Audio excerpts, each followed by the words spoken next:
Hello বন্ধুরা, আজকে আমরা বিকালবেলা চলে গেছিলাম আমাদের বাড়ি থেকে খুব কাছেই 400 বছর পুরনো একটা মন্দিরে। এই মন্দিরটা হলো শ্রীরামপুরের ঐতিহ্যবাহী মন্দিরগুলির মধ্যে অন্যতম একটি প্রাচীন মন্দির। 12খানা শিব মন্দির থাকার কারণে এই মন্দিরটার নামকরণ করা হয়েছে 12 মন্দির।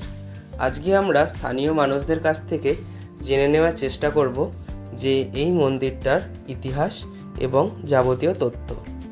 আমাদের শ্রীরামপুরে যতগুলো অনেক পুরনো মন্দির আছে তার মধ্যে এটা একটা, জানিস তো?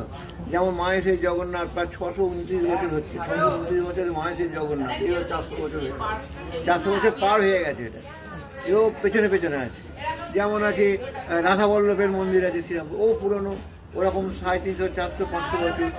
তারপরে দোলতলার মন্দির আছে যেখানে শ্রী চৈতন্যদেব এসেছিল। কোথায় জানিস দোলতলার মন্দির? জানিস কোথায়?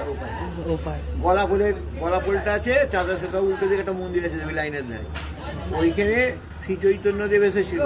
নিমাই তীর্থ ঘাটে চান করে এখানে তিনি শ্রীরামপুরের নগর কীর্তন করতেন। নগর কীর্তন স্থানীয় মানুষদের কাছ থেকে সবটা জানার পর আমরা ঘুরে দেখলাম সেই 400 বছর পুরনো প্রাচীন মন্দির এবং অনুভব করলাম সেই মন্দিরের স্তব্ধতা এবং নীরবতা। আজকের জন্য ভিডিওটা এতটুকুই। দেখা হচ্ছে পরের কোনো ভিডিওতে।